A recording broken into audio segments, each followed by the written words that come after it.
Welcome to the Love Letters to Our Bodies podcast.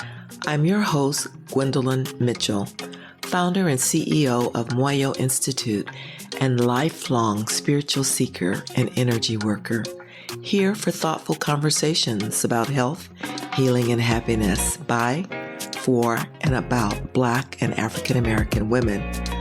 Disclaimer, the Love Letters to Our Bodies podcast does not provide medical advice.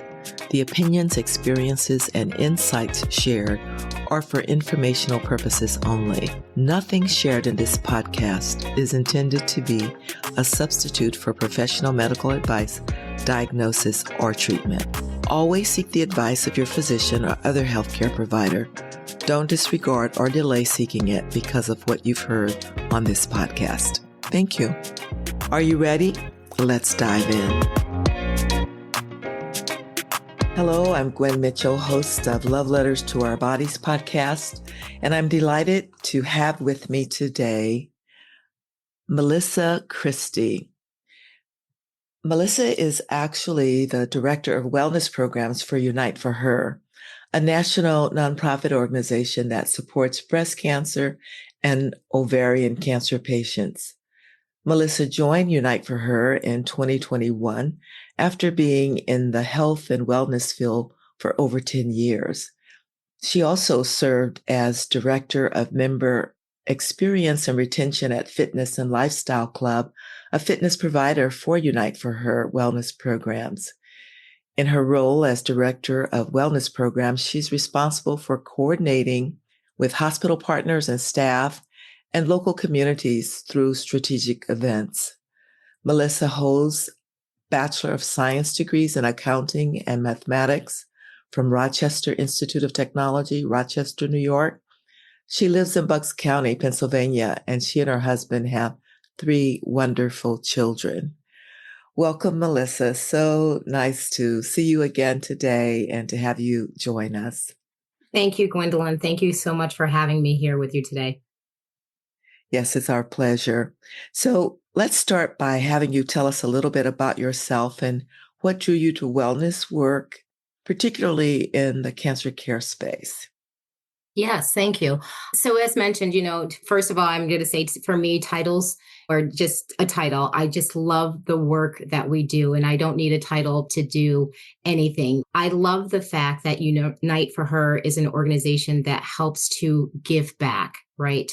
They help to give to our community of those who are affected with breast and ovarian cancers in a way that they may not have this access before.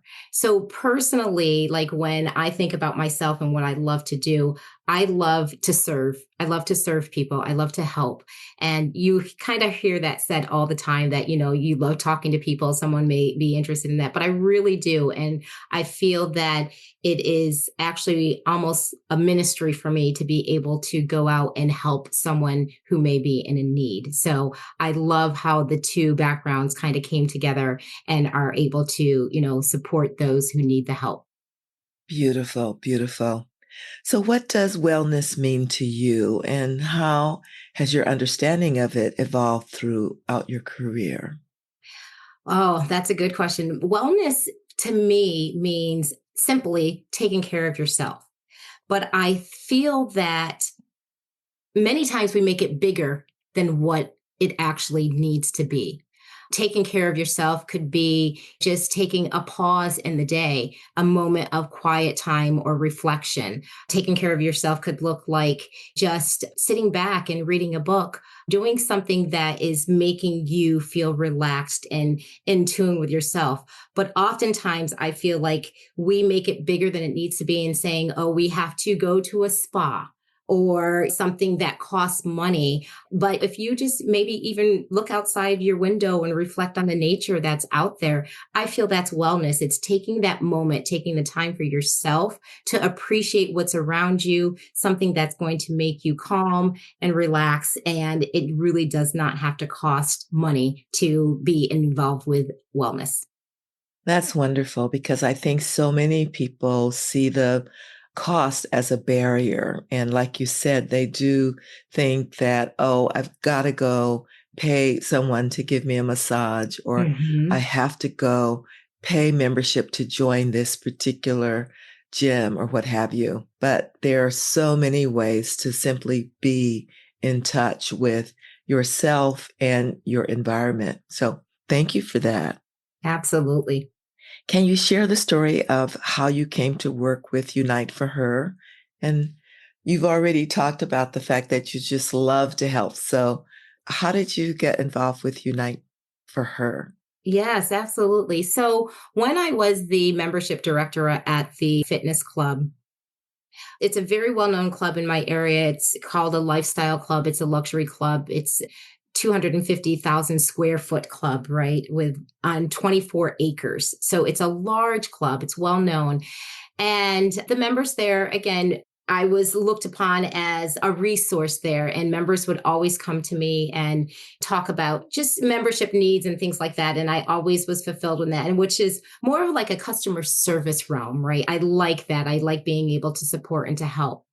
I received a call one day from the wellness manager at Unite for Her at that time, and she was exploring different fitness facilities to become providers of the Unite for Her program.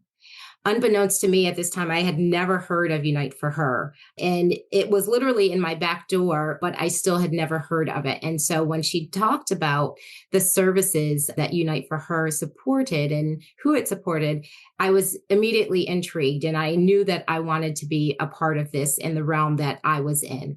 So I investigated it and I started to learn more about it. And I was so amazed to find this organization that was no cost to those supported by breast or ovarian cancer that could get these integrative therapies and could have access to nutrition, have access to fitness. And I was just really amazed. And I knew at that time that I wanted our fitness to be a part of this program. So we became a fitness provider for this. And the very first event that I attended as a provider was a gymnastics meet.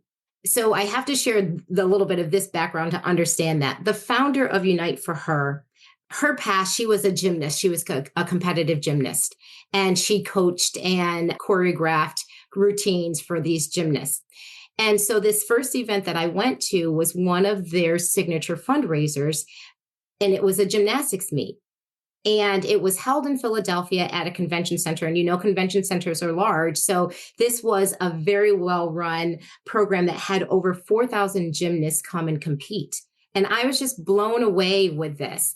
And so, as I was literally walking around in awe and looking at everything that was taking place, I was introduced to Sue Weldon, who is the founder of Unite for Her. And all this time, as we were trying to be vetted into becoming a provider, I had never met her. So when I met her, we immediately connected and we talked about how we were going to be a fitness provider. But she said something very interesting to me. She looked at me and she said, Melissa, I just feel that we have made such a connection. And I'm glad that you and your organization is going to be a fitness provider. But I just feel that our paths are going to cross in a different way and in a bigger way somewhere down the line. Beautiful. And that was so moving. And even when I share this story to this day, I still get chills because that is exactly what happened. It wasn't until probably about 7 years later from the initial time that I met Sue and became familiar with Unite for Her that I actually started working with Unite for Her. But indeed, that did happen. Our paths crossed again. And I was able to now become a part of Unite for Her and really work hands on with those in the Unite for Her community and to engage with our members and to get them involved in the services that we support. Wonderful. You know, I read Sue's story and I didn't know she was a gymnast, but Yes, the fact that she had been able to access these holistic healthcare therapies and programs during her own journey with cancer. yes, And they made such a difference for her. And that was the inspiration for her starting Unite for Her, which absolutely. thought was really quite a powerful inspiration. It is. And Sue is just a wonderful person and human being, but her vision and her passion for others is just remarkable. And just to share just a tad bit of her story, she was, Unite for Her was birthed through her own experience, as you just mentioned. And what she realized is some of the things that she was able to use when she was going through her cancer journey, yoga. And she says this in her story, the power of breath and meditation and the slow, gentle movements. It helped her so much. And this too, Gwendolyn, kind of goes back to what the very first question you asked about self-care, right? Taking the time for yourself. When you're into yoga and meditation, Sue often says, and I chuckle when I hear her say this, she's like, it's not about the yoga, about trying to take your leg and wrapping it around your neck, right? It's not Right. about using or wearing those cute yoga pants or those cute yoga outfits. That's not what it means for us when we talk about integrative therapies and using yoga. For us, it means about slow, gentle movements, the mindfulness of what you're doing. And Sue was at an event in Philadelphia and saw a young woman out of the corner of her eyes that reminded herself of Sue herself, when she was going through this cancer journey. And she started talking to Sue, and Sue was telling her about the things that helped her to recover and to heal during her time. And the young woman with tears in her eyes looked back at Sue and respectfully said, "Good for you. I could never afford that." Wow. And that was the moment for Sue that she realized that not everyone had access to healthcare. Healthcare is not equal. And that really was the impetus for her to be able to literally go home that day. And as she tells her story and tells her husband, "I want to start a nonprofit. I don't know what it's going to look like, but I know we're not going to get paid for a while. So let's buckle up and dive into this." But she felt that need to help to support those with these services that they may not otherwise be able to get. And so now we celebrate Unite for Her. We are an organization that is 15 years old, and we're able to serve members across the nation. Beautiful, beautiful. Interesting her comment about yoga, because in actually spiritual parlance, the word yoga means union, and it really is about the body-mind connection being Yes, really firmly established and established in union with spirit. So that is really, really important. Most people in the West think of yoga as the exercises, the asanas, the yes, positions, the physicality.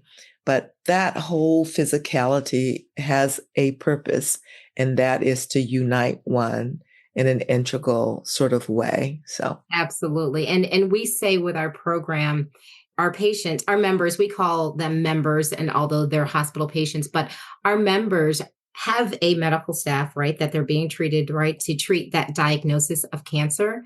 But what our program does and what we want to do is we want to come in and really take care and focus on the whole being. And we say mind, body, and spirit. And sometimes I'm sure everyone's heard that, and it may sound cliche, but that's exactly what we mean that we want to do: take care of them, mind, body, and spirit, because they are more than that diagnosis. absolutely, absolutely. And in our love letters to our bodies workshops, we really start off with helping to show in very tangible ways what it means, the mind body spirit connection, and how important it is for us to be aware of what we're thinking, of what we're saying, of what we're Mhm. putting into our bodies, because all of those things really affect our well being. Absolutely. I couldn't agree more. So, what makes Unite for Her's approach to supporting cancer patients unique, and especially your focus on the integrative therapies? Yeah, I think what makes us unique is that we not only use them as references and resources, but we fund and deliver these therapies to our members. And so, a lot of times when you're joining organizations, they may have the resources for you, or they may be able to connect you to the other resources. But like I said, we actually fund these for our members so that they don't have to pay to come out of pocket. And we deliver these services directly to them, whether it be through Zoom or a virtual platform, but they can get these services directly to themselves. And I think that's the unique part of us that differentiates us from other organizations. Yeah, you're absolutely right. Not many organizations have the funding component. Yes. So, can you walk us through some of the specific services and programs you offer? And what does a typical client experience look like? Absolutely. So our program is based on, we like to say, the power of choice. So we want to give our members choices as to what they can use our wellness program for. So we do have three distinct areas. We have an area of integrative therapies, which we've talked a little bit about, but they include the yoga or mindfulness. It also includes Reiki, and then counseling, professional counseling, and sexual health counseling. Because, the majority of our members are women, but we do have Unite for Him and Unite for Them as well. So we want to support anybody with breast cancer. But sexuality is a very big piece that is not always talked about when you have a diagnosis and you're going through that. So we do provide those types of therapies. And then we have the second area, which is whole food nutrition. And that is a huge area because we need nutrition to nourish our bodies, right? To fuel our bodies.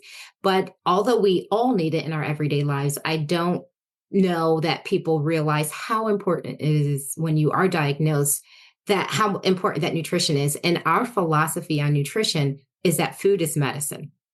And so, Absolutely. right. And we really want to educate on how food has medicinal purposes that can really help our members, someone who's going through treatment or has been diagnosed because they're experiencing side effects, right?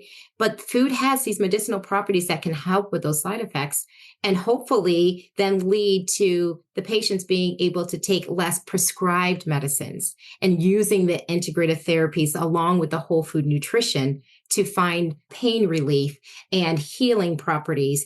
And it may lessen their anxiety. It may help them sleep. It may take care of the mouth sores that they experience or metallic taste or just, nauseum for the medication, so many different things. So food is medicine is our philosophy. And we want to make it very clear to everyone that there's so many new things out here that you may hear of. You may want to try the keto diet, or you may want to try this or try that. That is not our platform. Our platform is really more of a whole food based nutrition. But I will say a lot of times when people hear that, they think automatically, oh, they're going to ask me to become vegan or vegetarian and things like Mhm. that. But really, that is not our purpose either. Again, it really is just being more, we say it's plant forward, right? Just being plant forward. So if you think about your plate, I know growing up as a young girl that my family always said, make sure you have, some meat, some vegetables, and a starch on your plate, right? But as you grow older, you learn more things and you incorporate different things into your lifestyle. So I myself am a vegetarian, but my family is not. But what I try to do is still make things plant forward, right? Because I know the properties that food holds. So I may, when I'm making a plate, I may give them a little bit more vegetables than I may be giving them of the meat, right? Or of Mhm. the starches, just to make that plant more forward. And that's what we mean when I say we advocate for a plant forward type of style there with our members. I think that's Um, excellent. Yeah, go ahead. yeah, no, and we can definitely come back to that. I'll just jump to the third form. Also, just like nutrition is medicine, we also talk about fitness or movement being medicine. So we also have a fitness program that our members can engage in. But again, the beauty of our overall program is that our members are able to pick and choose the services that they feel are going to be best for them. We're not going to mandate them to do one or over the other, but we're just going to help to navigate and help them manage with the choices that they want to make. That's really excellent. I think one of the shortcomings of our society is that we really have not understood and taught people how to really take care of these bodies. We learn these 9 basic food groups or whatever. I don't know how many there are, but but really early on, I learned in my own process, just paying attention to what you eat and how your body feels afterwards Mhm. can be really, really helpful in terms of supporting your health and well-being. So everybody is not structured the same way. Correct. Everybody has different blood types. Different blood types have different sort of nutritional requirements. But I love the plant forward idea. And Yeah, I think that will be very, very helpful for folks. Absolutely. And there's so much information out there on in social media, on the internet, and that sometimes you just don't know where to go. And all the information, my mother always says you can't eat from everyone's table, right? So all the information is not going to be good or apply directly to you. So you do have to kind of do some homework on your own. But there's things that we hear about organic versus conventional, what you should do there, or fresh versus frozen and things like that. Sometimes you don't have a choice in the foods because cost is a factor, and that is a real factor. So our registered dietitians also really try to educate that frozen food is not a bad thing. Canned food is not a bad thing. There's different ways that you can do that is still going to get you those nutrients and that, the purpose of the food. And everything does not have to be organic, right? So I just would say that food is so important to us that it's really beneficial to learn about it, I feel. And like I said, plant based and being more plant forward. For me, I feel that is the way to do it because that's what it was designed to do. That's what our food was designed to be. Absolutely. The building blocks of everything that's going on in our bodies. S- Absolutely. So, your organization has a special grant to support women of color and low income individuals. Why is this focus so important? And what barriers do these communities face in accessing wellness care? Wow. That's a loaded question there. And I'll just use the example of the pandemic, right? When the pandemic hit, it did paralyze many of us for a time being because it was not expected. Just like a cancer diagnosis is not expected. And we didn't know what was going to happen. We didn't know how long we were going to be in this state. But what did happen is that women weren't able to get the testing that they needed, the mammograms, right? And oftentimes in our communities of color, the education is not necessarily there for us, the importance of getting tested.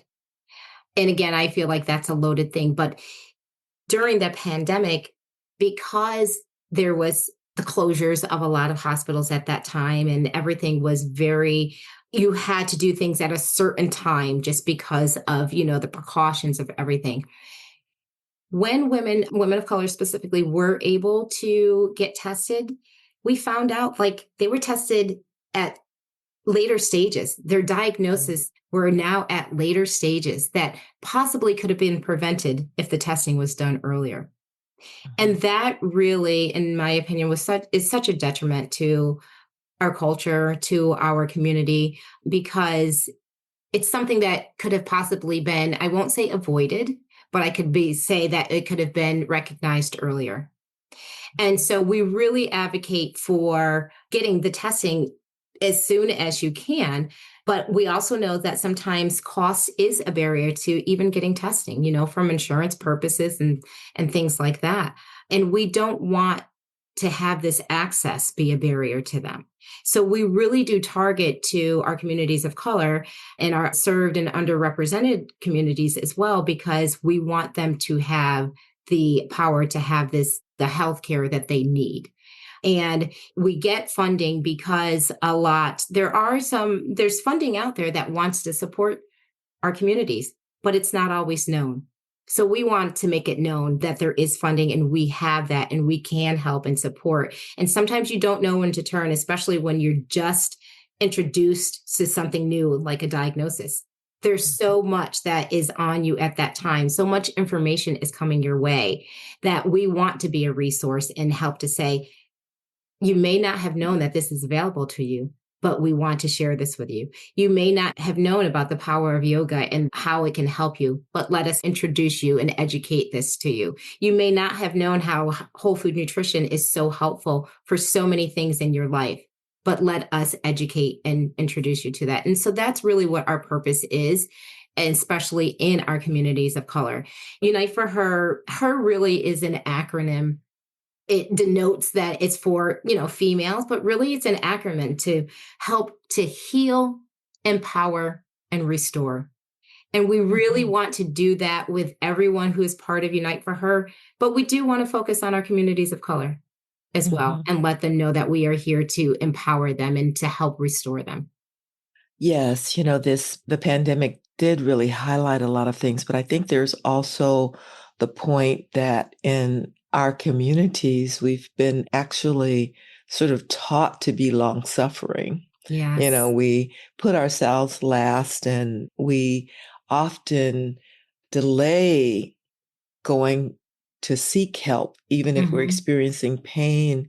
We sort of like will grin and bear it or take some Tylenol or something instead of really understanding that when the body is giving you these signals, it's really trying to give you a message that something is not going right and you need to take action. So I think that just helping sisters to Yes. understand that putting on your own oxygen mask Oh, first is so, so important. And you just cannot delay your well being while you're taking care of everyone else. The Love Letters to Our Bodies podcast is sponsored by Moyo Institute Incorporated, a nonprofit organization offering heart-centered educational experiences, and the Lloyd Symington Foundation, which supports visionary grassroots cancer programs. I'm sure someone has heard that analogy before, right? I mean, they say it on flights, and that is so true. And when I was younger, I couldn't understand that. Like I almost thought it was almost selfish. How is my mom going to take care of herself first before helping me? But as you grow, you really come to understand what that means. And that is so true. You do have to help yourself. And I do think, Gwendolyn, that you were spot on when you said in our communities of sisters, we can be proud. We will help anyone. But that also means that sometimes we don't help ourselves. We put ourselves last as mothers, as sisters, as daughters, as caregivers, as, spouses. We are always taking care of someone. And then at the end of the line is ourself. And that Absolutely. is, we find that so much in our communities. We find that so much. And it's almost a badge of honor to be this strong, proud woman that can do everything. But if we're not good to ourselves, then we're not going to be good to anyone else. Absolutely. Absolutely.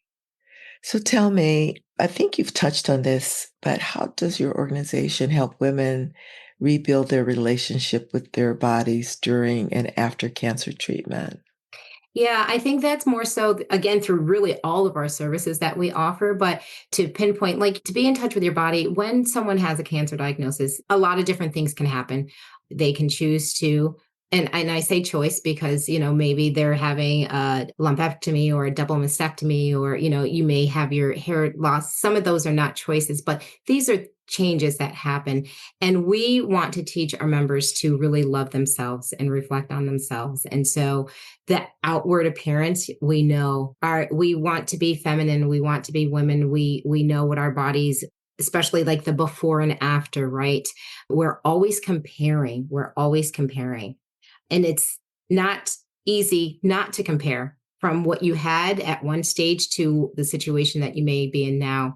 But we really try to teach to love your body physically, but really mind, body, and spirit. And that comes into play again. And, like some of the services like yoga and meditation, that is teaching you to appreciate. And I think that's a great word, right? To appreciate and to be in union with self. Mhm. And so physically, your body may look different, but you can still love yourself and love who you are. And I feel that is so very important. But again, a lot of times we don't take that time for ourselves to do that in Mhm. order to appreciate who we are, and not from a physical standpoint or an outside appearance, but who we are, how we are designed, the power that we have in us, right? We are amazing, remarkable beings, just Abs- remarkable. And we do need to love Absolutely. ourselves. Yes. Absolutely. And that's actually the premise behind our Love Letters to Our Bodies workshops. And one of the things that we do in the workshop is we have women to answer the question, about how they feel about their bodies or messages they say to themselves about their body. And then also to look at when did they first have that feeling? When Mhm. did they first say that message? Because sometimes what we find is that we all have been saying negative things about our bodies Yes. long before diagnosis happens. And so to begin to unpack that a bit and to begin to really look at all the ways the bodies are serving us. It's an absolutely incredible, magnificent design. Yes. And the things that we take for granted, like our heart is beating, our breath is happening, we're able to hear, think, speak, right?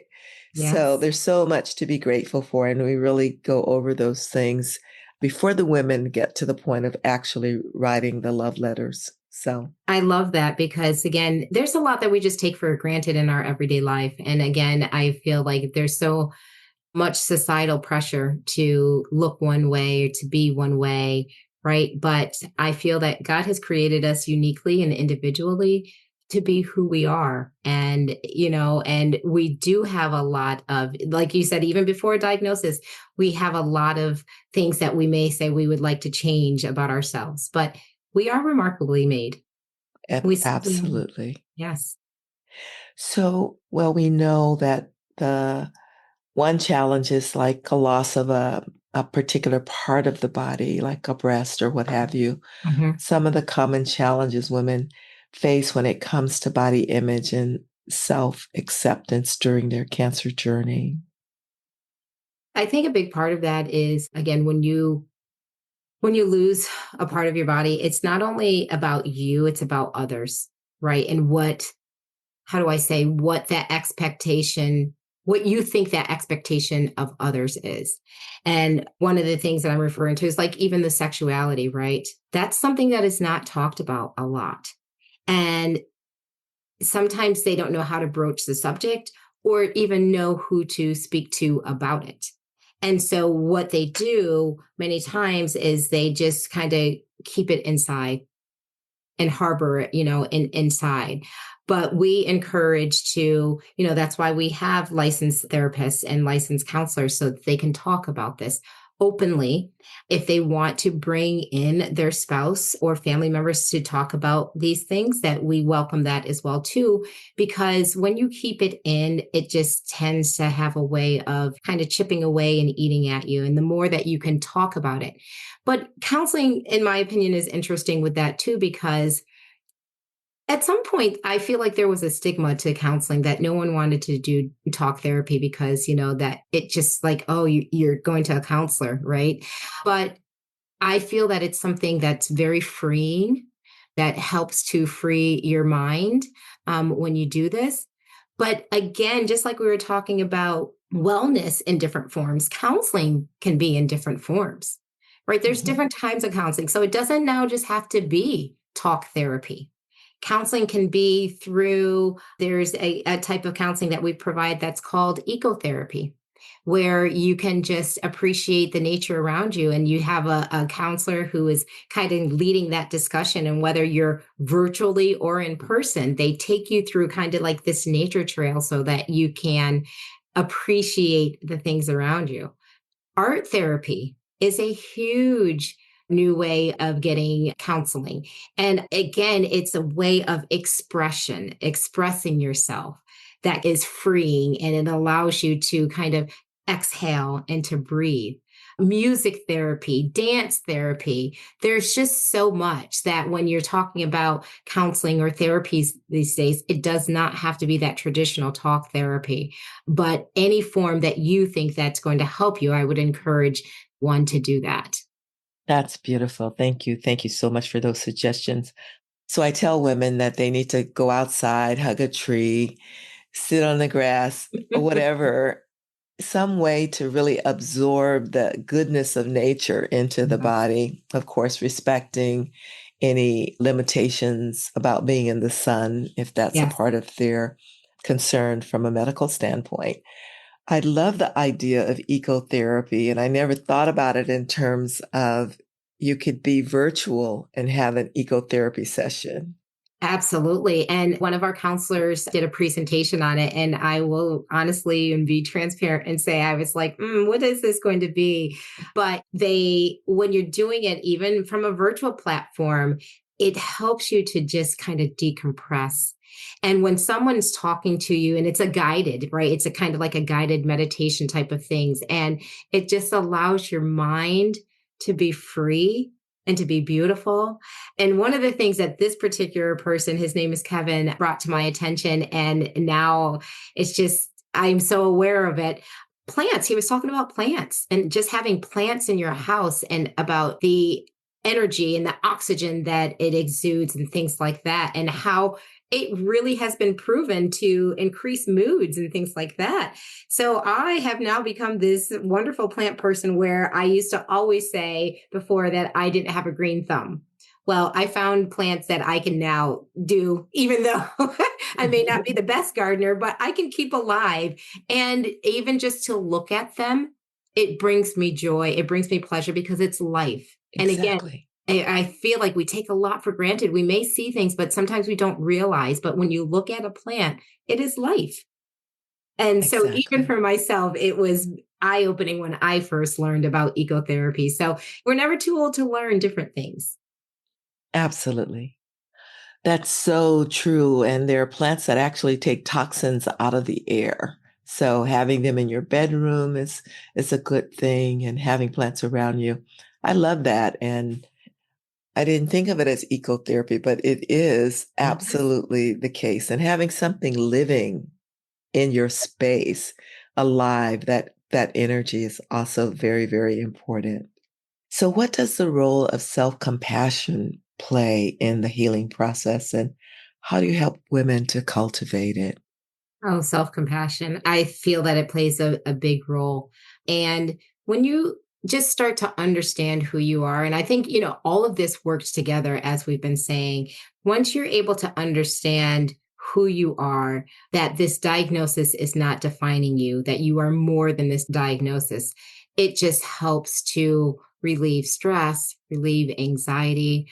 There's comfort in being able to sharing stories with one another, sharing experiences. And that's what we find through our members too. We do a lot of opportunities. We provide opportunities for our members to come together to learn from one another. And sometimes you have to hear something from someone else to then apply it to yourself and kind of take a step back and look and saying, you know what? That was helpful for me. I needed to hear that. Or just to realize that you are blessed at the state that you are in right now. Like you said earlier, Gwendolyn, like we're breathing, we're hearing, we're moving, right? We are all blessed. So I feel like whether it's through any of our integrative therapies, like our yoga practices, our counseling, even our Reiki is that movement, that energy movement, and it may be a modality that members or people are not familiar with. And I will be honest, when I first heard about Reiki, I heard about it a long time ago, but it was always said it's not done in our culture. Reiki is not Mhm. part of our culture, Mhm. right? And a lot of times I feel like we are stuck sometimes in traditions, and then we just have to learn a little bit more about it. But Reiki being that movement of energy, it's a beautiful thing. That energy is around us, all around us, and that energy can move. And again, it's another way of just applying this inwardly to yourself and having that energy source around you and being able to navigate that. I think it's so beautiful. In fact, our listeners may not know, but I am a Reiki master and have been since Oh, 1990. And really? so, what I like to tell people is that in our culture in particular, there's a scripture in the Bible that says, "These gifts and even greater gifts than these shall ye do." And Reiki is a process that actually aligns our physical being with our spirit in such a way that it opens us up so that we can absorb healing energy. and Mm-hmm. also share it with others when we're initiated to do so or activated to do so. And what I love about Reiki is that it's like divine intelligence and it knows what the body needs. And so when it comes into the body, it seeks the places that Oh, need to be brought into balance. And so you might have a headache, for instance, but it's not really because your head is hurting, but something else, maybe in your stomach, is not right. Well, Reiki will go to the cause of the problem. So balance that out, and then the headache goes away. So, yes, I really strongly encourage people to be open to alternatives that they're not familiar with. And I have to say that I was really to my knowledge, the first African American initiated as a Reiki master in the United States. And I thought my practice was going to be primarily with Black people. But what I discovered over the years is that while more and more African Americans and African people from the diaspora did come to courses, there were always far more people from other cultures taking advantage of it. yes, And that's interesting. so I just think it's a matter of education and it's a matter of openness. We've been taught to be suspicious and fearful of so many things. And if they don't have a particular sort of religious brand or stamp on them, we doubt them. Mm-hmm. But actually, we're part of this field, this part of this field of energy that is in everything and available to everything. We're all breathing the same air. Yes. And when we allow ourselves to open to that understanding, we're much more open to some of the gifts that are available that don't come in quote unquote that form. Yes. Oh, you just said that so beautifully, and I love exactly what you said. And one thing you just pointed out, you said it's like Reiki is like divine intelligence. It knows where to go. And that is put so beautifully because, when we are trying to and give them the information about Reiki, the expression that's coined by so many is that, oh, it's that woo woo stuff. Mm-hmm. And, when I first started talking to our practitioners and our Reiki masters, I didn't want to repeat that. And they were like, no, we hear that all the time. Because, like you said, if you can't pinpoint it, then, it's a little hard to accept. But there's been so much evidence of Reiki and the efficacy of the healing properties for it that it's now found in practice in a lot of the hospital settings and the wellness centers in the hospitals, or they will call in Reiki practitioners and Reiki masters before a surgery or something like that. And so to hear you say that you, to your knowledge, are the first African American Reiki master, that is amazing. And congratulations to you. But it's not surprising to me when you said that you thought you were going to serve more of those in our community. But I feel like it's just because we haven't been educated on it enough, or we are still skeptical, like you said, because it's not tangible. But that is something that, again, we want to give that education about it. And we're just encouraging people to try it. Maybe one thing works for you versus something else, but you never know. But this is why we want to expose our members to all of these types of integrative therapies so that they can have, again, that power of choice of what to pick and to choose. And I believe right now Reiki is used in about 800 hospitals in the United States. Yes. And there's been a lot of research done about its effect in terms of supporting the healing process. Mm-hmm. So, yeah, I'm happy that it's offered by Unite for Her and that more and more people are coming to understand why it's an important therapy. Yes, I agree. So we're going to wrap up a little bit here, although I can just go on with this discussion with you forever because it's so nice having this conversation with you.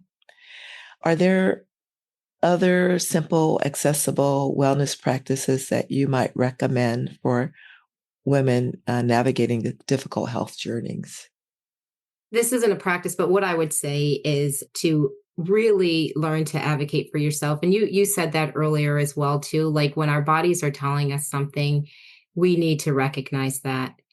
And sometimes, I've heard stories from some of our members that say they've gone to have a mammogram and they were discouraged, or they were thinking about having one and they were discouraged, oh, it's nothing, it may not be anything. But you have to trust yourself, you have to trust your body to make sure that you know what's going on with your body.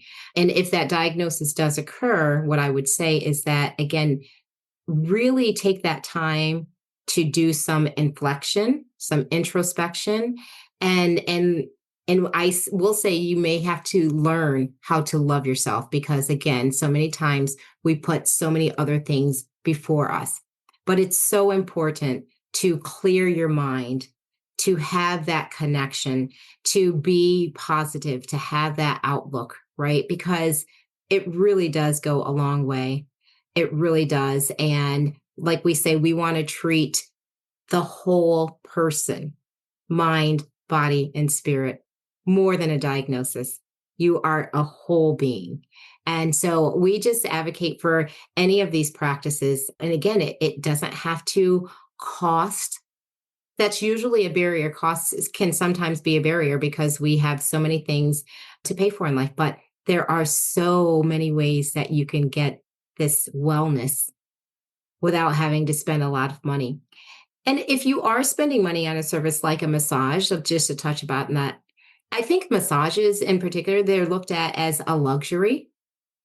But in my opinion, it's not a luxury. It is a part of self-care. It's a part of wellness. And if you're able to get that massage, then great, because it shouldn't be something that is like you're kind of treating yourself. Your body needs that, especially, there is a different kind of massage that's called the oncology massages that are different than a deep tissue massage or a Swedish massage or something like that, because your body and your lymphatic system needs that. So again, it's not to be a luxury, but it's something that will support what you're going through at that time to help you to heal and help to recover. So would just encourage to learn more about these therapies and the things that you can do, that one can do to help support their own well-being. Beautiful, beautiful. Now, if you could write a love letter to the bodies of the women you serve, what would it say? It would say, I'm closing my eyes because it would say, my body is not what it may look like on the outside. It's more than a physical appearance. It's a touch, it's a feel, it's a spirit, and we need to learn to love. And love comes inwardly, where we can open up our hearts and just take in the love that people are giving us, but also be able to give back that love right back out to ourselves.